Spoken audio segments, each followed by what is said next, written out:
अस्सलाम वालेकुम guys, welcome to another video. आज हम तीन डिफरेंट सीरीज़ के बारे में बात करेंगे। अभी जो करंट सीरीज़ चल रही हैं उसमें एक इंडिया वर्सेस ऑस्ट्रेलिया की है और उसके अलावा बांग्लादेश और इंग्लैंड की है। और अभी जो कल सीरीज़ स्टार्ट हुई है अफ़गानिस्तान और पाकिस्तान की, इन तीनों सीरीज़ के बारे में हम बारी बारी बात करेंगे। पहले हम बात कर लेते हैं इंग्लैंड वर्सेस बांग्लादेश की। और आप देखें तो बड़ी ज़बरदस्त सीरीज़ हुई। पहले ओडीआई सीरीज़ थी जिसमें माना थोड़ा मैं लेट हो गया हूँ क्योंकि थोड़ी सी मसरूफियत थी। तो अभी हम थोड़ी सी बात कर लेते हैं इंडिया वर्सेस बांग्लादेश की। और बड़ी ज़बरदस्त सीरीज़ चल रही है। इंग्लैंड टूर कर रहा है बांग्लादेश का। और पहले तीन जो है वो ओडीआई थी जिसमें से एक जो है वो बांग्लादेश जीता और दो जो है वो इंग्लैंड जीता। और इंग्लैंड जो है वो सीरीज़ 2-1 से जीत गया। उसके बाद हम बात करें टी20 की, तो तीन टी20 थे जिसमें बांग्लादेश ने जो है वो क्लीन स्वीप कर दिया, वाइट वॉश कर दिया टी20 सीरीज़ के अंदर इंग्लैंड को। और उन्होंने 3-0 से जो है वो ये सीरीज़ अपने नाम कर ली। इसमें प्लेयर ऑफ द जो सीरीज़ थे वो नजमुल हसन शांटो थे। और प्लेयर ऑफ द मैच जो थे वो लितन दास थे जिन्होंने 57 बॉलों पे 73 रन बनाए। और अगर इसकी ओवरऑल बात करें तो मतलब इंग्लैंड की टीम जो है वो स्पिन ट्रैक के ऊपर स्पिनर्स के खिलाफ जो है स्ट्रगल करती है। तो ऐसा ही हुआ, जो बांग्लादेश के स्पिनर थे उन्होंने जो है वो काफ़ी हद तक इंग्लैंड के बेस्ट बैट्समैन को पकड़े रखा, बैटर्स को, और उनको ज़्यादा अच्छे तरीके से परफॉर्म नहीं करने दिया। इसके अलावा फास्ट बॉलर्स की भी अच्छी जो है वो परफॉर्मेंस रही। और जो है वो इंग्लैंड जो है वो इस सीरीज़ को वाइट वॉश होने से ना बचा सकी। और बांग्लादेश की जितनी तारीफ़ की जाए, उन्होंने बहुत अच्छा परफॉर्म किया। और वर्ल्ड क्लास जो टी20 टीम है जिन्होंने रिसेंटली वर्ल्ड कप का टाइटल भी जीता है, टी20 वर्ल्ड कप का, उनको क्लीन स्वीप करना जो है वो बहुत ही मुश्किल था। लेकिन बहुत ज़बरदस्त उन्होंने परफॉर्मेंस दी बांग्लादेश के खिलाड़ियों ने। जितनी तारीफ़ की जाए बैटिंग बॉलिंग दोनों में, और क्रेडिट देना चाहिए बांग्लादेश को, जो उनकी तारीफ़ बनती है, जो उनका हक बनता है। तो बांग्लादेश ने बहुत अच्छी जो है वो सीरीज़ विन की और वाइट वॉश कर दिया इंग्लैंड को। Credit goes to Bangladesh. और इसके अलावा भी शायद उन्होंने एक सीरीज़ जो है पहले वाइट वॉश की थी टी20 सीरीज़ 2011 में अगेंस्ट, मुझे अभी आइडिया नहीं है कि इनके खिलाफ जो है उन्होंने सीरीज़ वाइट वॉश किया था। बांग्लादेश के अंदर ही कोई टूर था किसी और टीम का, तो उनको उन्होंने वाइट वॉश किया था। अब अगर हम बात कर लें इंडिया वर्सेस ऑस्ट्रेलिया की, तो सिचुएशन ये है कि फर्स्ट ओडीआई था। ओडीआई सीरीज़ की बात करेंगे। टेस्ट सीरीज़ में भी पहले टेस्ट सीरीज़ थी, उसका एक फ़ाइनल शायद कुछ दिनों बाद होगा या अभी शायद स्टार्ट हो गया होगा। लेकिन हम पहले बात कर लेते हैं ओडीआई सीरीज़ की। और क्योंकि यही अभी जो है मुकम्मल हुई है, फिर देन हम उसके बाद बात करेंगे अफ़गानिस्तान वर्सेस पाकिस्तान के कल के टी20 मैच की। तो अब अगर हम बात करें ऑस्ट्रेलिया वर्सेस इंडिया की, तो पहला जो ओडीआई था वो 17 मार्च को 2023 को था। और उसमें जो है वो ऑस्ट्रेलिया ने बैटिंग की और 188 रन जो है, सॉरी, ऑस्ट्रेलिया ने जो है वो बैटिंग की और उन्होंने जो है वो 188 रन बनाए। और इंडिया ने जो है वो 189 का टारगेट अचीव करने के लिए बैटिंग के लिए आई। और 5 विकेटों के नुकसान पर उन्होंने ये टारगेट अचीव कर लिया, 39.5 ओवर्स में अचीव किया। और रविंद्र जडेजा जो हैं इंडिया के बड़े ज़बरदस्त ऑलराउंडर हैं और जो है वो left arm I think spinner हैं। और 69 बॉल्स पे उन्होंने 45 रन बनाए, नॉट आउट रहे। और बॉलिंग में भी उन्होंने 46 रन दे के 2 खिलाड़ियों को आउट किया। तो पहला जो ओडीआई था वो जो है इंडिया जीत गया। लेकिन उसके बाद जो है वो ऑस्ट्रेलिया ने कहा कि आप सोचना भी मत। और अगले दोनों जो ओडीआईज हैं वो ऑस्ट्रेलिया जीता। और उसका सिनेरियो कुछ इस तरह से रहा कि सेकेंड ओडीआई के अंदर इंडिया को जो है ऑस्ट्रेलिया की तरफ से 10 विकेटों से शिकस्त हुई। जी हाँ नाजरीन, इंडिया ने जो है बैटिंग की, 117 रन बनाए। और उनकी जो है ऑल टीम आउट हो गई। और ऑस्ट्रेलिया ने जबकि सिर्फ 11 ओवर में ही ये मैच पूरा कर दिया। और 121 रन का बगैर किसी विकेट के नुकसान पर जो है वो 121 रन बना लिए, 170 रन का टारगेट अचीव कर लिया। और मिचेल स्टार्क जो है वो प्लेयर ऑफ द मैच रहे, उन्होंने 53 रन दे के 5 खिलाड़ियों को आउट किया। और बड़ी ज़बरदस्त जो है वो बॉलिंग थी ऑस्ट्रेलिया की। और कहीं पे भी जो इंडियन प्लेयर्स हैं वो बैटिंग के लिए सही तरह से जम के या इनिंग को बिल्ड नहीं कर पाए और आते रहे और आउट होते रहे, और एक कतार लगी हुई थी, आना जाना लगा हुआ था। तो क्रेडिट गोज टू ऑस्ट्रेलिया, उनकी बॉलिंग लाइनअप जिसमें मिचेल स्टार्क ने जो है वो लीडिंग रोल पे किया और उनको रिस्ट्रिक्ट किया और 53 रन दे के 5 खिलाड़ियों को आउट किया 10 ओवर्स में। तो बड़ी ज़बरदस्त बॉलिंग रही। और ये चीज़ देखी गई है कि जब इस तरह की मतलब कोई भी टीम हो, इंडिया नहीं कोई भी टीम हो, अगर इस तरह की हार हो जाए तो दोबारा से आपका कम बैक करना बहुत मुश्किल हो जाता है। और 10 विकेटों से जो है वो इंडिया हारा है और 117 रन पे ऑल टीम आउट हो गई है। तो इंडिया के लिए ये अच्छा नहीं था सेकंड ओडीआई। उसके बाद ये 19 मार्च को खेला गया। जब हम थर्ड ओडीआई की बात करें तो थर्ड ओडीआई में ऑस्ट्रेलिया ने बैटिंग की और उन्होंने जो है वो 269 रन्स बनाए, स्कोर बोर्ड के ऊपर 269 रन्स बनाए, 270 का टारगेट था। इंडिया जो है वो चेज़ के लिए अच्छा समझा जाता है। इंडिया जब चेजिंग के लिए मैदान में उतरा और बैटर्स जो हैं उनकी बैटिंग के लिए आए तो वो ज़्यादा कुछ कर नहीं पाया और 248 रन ही बना सके। और ऑस्ट्रेलिया जो है ये मैच भी 21 रन से जीत जाता है और इसी के साथ ही वो सीरीज़ भी अपने नाम कर लेता है। और प्लेयर ऑफ द मैच जो है वो एडम जंपा को मिलता है, जिन्होंने 45 रन दे के 4 विकेटें इस मैच के अंदर ली। और प्लेयर ऑफ द सीरीज़ जो है वो मिचेल मार्श को मिलता है, जिन्होंने 194 रन बनाए।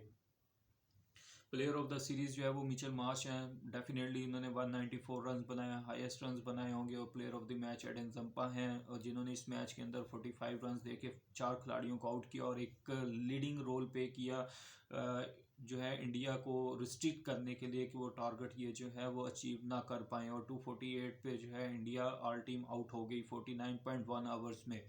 तो ये सारा सीरीज़ की हाइलाइट्स थी, ये अहवाल था कि ऑस्ट्रेलिया वर्सेस जो इंडिया था उसमें। हालांकि इस मैच के अंदर थर्ड ओडीआई के अंदर विराट कोहली भी चले थे, वो 50 रन बना लिया था, उन्होंने 50 बना ली थी, लेकिन वो एंड नहीं कर सके और मैच जो है वो मैच में जीत नहीं दिला सके इंडिया को। तो मतलब इस तरह का सीन हो जाता है जब इस तरह से बुरी तरह आप हारे हैं सेकंड ओडीआई और एक ऑस्ट्रेलिया जैसी टीम के खिलाफ, तो आपका कम बैक होना बड़ा मुश्किल हो जाता है। और ये आई थिंक चौथी दफ़ा ऐसा है कि इंडिया को जो है वो 10 विकेटों से शिकस्त हो रही है।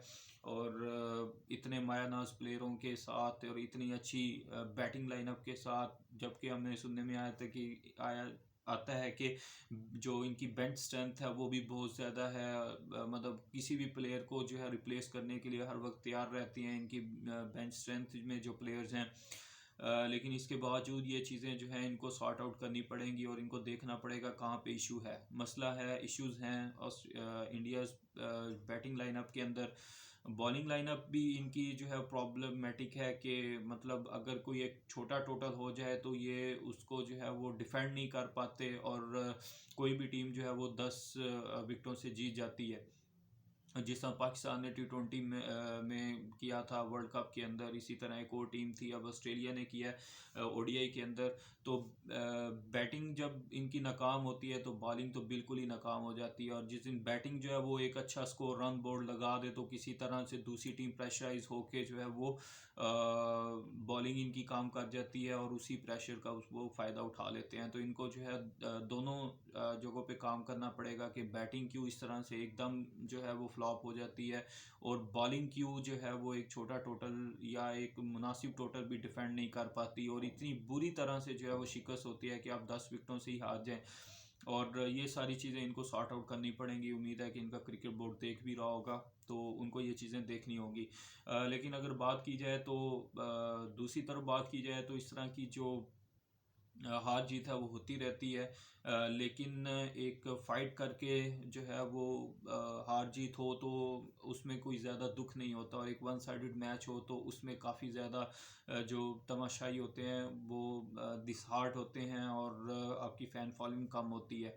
तो इंडियन फैंस जो हैं वो काफ़ी डिसहार्ट होंगे इस तरह की परफॉर्मेंस को लेके। अब हम बात करते हैं पाकिस्तान वर्सेस अफ़गानिस्तान की। तो पाकिस्तान वर्सेस अफ़गानिस्तान की अगर हम बात करें तो पाकिस्तान ने अपनी आलमोस्ट जो है वो सारी यंग टीम जो है वो इस स्क्वाड के अंदर शामिल की, और ये जो स्क्वाड था जिसमें मोहम्मद हारिस, आज़म खान, शादाब खान एक एक्सपीरियंस प्लेयर हैं, और इमाद वसीम एक्सपीरियंस प्लेयर हैं। उसके अलावा सारी जो लॉट थी वो यंग थी, और एक यंग प्लेयर्स का जो है स्क्वाड का ऐलान किया गया अफ़गानिस्तान के ख़िलाफ़। और एक अच्छी चीज़ है इन द सेंस के यंग प्लेयर्स को मौका मिलेगा, अपने आप को जो है वो उनके लिए एक्सपोजर होगा, वो अपने आप को ज़्यादा बेहतर तरीके से बड़े मैचेस में परफॉर्म कर पाएंगे। आगे वर्ल्ड कप है उसकी तैयारी हो जाएगी, इनमें से जो है वो कुछ प्लेयर्स सेलेक्ट किए जाएंगे, क्योंकि अफ़गानिस्तान की जो बॉलिंग है और शारजा या इस तरह की यूए की विकेट्स के ऊपर वो काफ़ी जो है वो प्रॉब्लमेटिक होगी इन प्लेयर्स के लिए, क्योंकि उनके पास स्पिनर्स बहुत अच्छे हैं। मुजीब, राशिद खान, मोहम्मद नबी की सूरत में जो बड़े बड़े बैट्समैन को परेशान करते हैं, और जो विकेट्स हैं वो भी स्पिनिंग ट्रैक है, स्लो विकेट्स हैं, बॉल टर्न करती है। तो मुश्किल तो होगा बैट्समैनों के लिए। फ्लैट पिचेस नहीं है जहाँ पे आप आएँ और जस्ट जो है वो बाउंड्रीज लगाना शुरू कर दें, और इस तरह से तो ये नहीं है। तो हुआ ये कि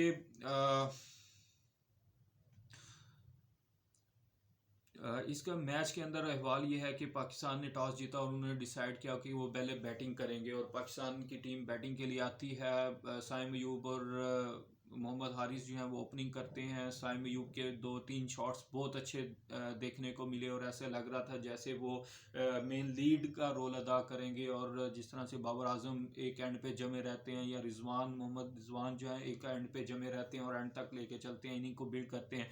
तो एक टाइम पे लग रहा था कि ये ऐसा करेंगे, लेकिन वो जो पीछे की थर्ड मैन की तरफ शॉट खेलते हैं ऊपर की तरफ से, और वो ही खेलते हुए वो आउट हो गए, अनलकी रहे और स्टंप आउट हो गए। तो उसके बाद मोहम्मद हारिस की बात की जाए तो वो भी आउट हो गए, एक चौका लगाया और आउट हो गए। इसके बाद लाइन लगी रही, और किसी भी प्लेयर ने कोशिश नहीं की कि वो पार्टनरशिप जो है एक बिल्ड की जाए, और जो है वो इनिंग को बिल्ड किया जाए। आउट होते रहे हैं, विकेट्स गिरती रही हैं, लेकिन यह है कि 20 ओवर्स इन्होंने खेल लिया, और जो लोवेस्ट इनका जो है T20 के अंदर स्कोर कम अज़ कम वो जो रेड लाइन थी वो क्रॉस कर ली, और 92 जो है वो इन्होंने स्कोर बनाया। स्कोर बोर्ड के ऊपर रन्स लगाए 9 विकेटों के नुकसान पे। 20 ओवर्स में 93 का टारगेट था, और अफगानिस्तान की टीम जो है वो एक्सपीरियंस प्लेयर हैं, सारे वो प्लेयर हैं जो वर्ल्ड T20 लास्ट टाइम के स्क्वाड का हिस्सा रहे हैं। एशिया के अंदर भी यही स्क्वाड था, और कोई मतलब उनकी फुल स्ट्रेंथ खेल रही थी, उनकी ये नहीं थी कि बेंच जो है प्लेयर्स वो थे। लेकिन जबकि पाकिस्तान के एक दो प्लेयर्स के अलावा ऑलमोस्ट सारी टीम जो है वो बेंच स्ट्रेंथ थी, यंग टीम थी, यंग टैलेंट को आजमाया जा रहा। चाहे बॉलिंग देखें, शहीन शाह अफरीदी नहीं थे, हारिस रऊफ नहीं थे, यंग टैलेंट को मौका दिया गया, एहसानुल्लाह को, जमान खान को। और इसी तरह अगर बैटिंग की बात की जाए तो बाबर आजम नहीं थे, उसके अलावा फ़खर जमान अच्छा खेलते हैं वो नहीं थे। उसके अलावा अगर बाकी और बैट्समैन की बात की जाए, मोहम्मद रिजवान नहीं थे। तो बाबर आजम, मोहम्मद रिजवान काफ़ी एक्सपीरियंस प्लेयर हैं। इसके अलावा भी जो मेन प्लेयर थे या तो वो रिटायर हो चुके हैं या अभी स्क्वाड का हिस्सा नहीं है, जिस तरह मोहम्मद हफीज़ और शुएब मलिक हैं वो रिटायर हो चुके हैं। तो अब इनको जो है यहाँ पे फिल करने की ज़रूरत है गैप। और इसी तरह जो वर्ल्ड T20 स्क्वाड का हिस्सा थे कुछ प्लेयर्स, वो भी इस टीम के अंदर शामिल नहीं थे। मोहम्मद आसिफ थे, खुशदिल शाह थे, या और कुछ प्लेयर्स थे। ऑलराउंडर्स में भी फ़हीम अशरफ को जो है वापसी करवाई गई है, जबकि वर्ल्ड T20 स्क्वाड का हिस्सा नहीं थे ये। तो इन सारी सूरत हाल को देखते हुए पाकिस्तान क्रिकेट बोर्ड ने ये डिसाइड किया कि वो यंग टीम को जो है भेजेंगे, और यंग टीम जो है उसमें से जो प्लेयर्स परफॉर्म करेंगे उनको जो है वो आगे भी मौका दिया जाएगा। तो एक अच्छा इनिशिएटिव है, लेकिन अगर आप थोड़ा सा कम्बिनेशन बना लेते सीनियर्स और यंग प्लेयर्स का तो वो ज़्यादा बेहतर था। शादाब खान जो है वो कैप्टेंसी कर रहे हैं, और हुआ ये कि पाकिस्तान के जो यंग प्लेयर्स हैं, यंग बैटर्स हैं, वो अच्छी तरह से परफॉर्म नहीं कर पाए, और 92 पे जो है वो आउट होगी ऑल टीम, और 93 का टारगेट था। अफगानिस्तान जब बैटिंग के लिए आया तो गुरबाज हों या काफ़ी ज़्यादा जो प्लेयर हों, जो है गुरबाज थे और भी कुछ प्लेयर थे, बैटर्स थे, उनको जो है वो पाकिस्तानी बॉलर्स ने जो है फंसा लिया था। जिसमें एहसानुल्लाह की बात की जाए, उन्होंने 2 खिलाड़ियों को आउट किया। इसी तरह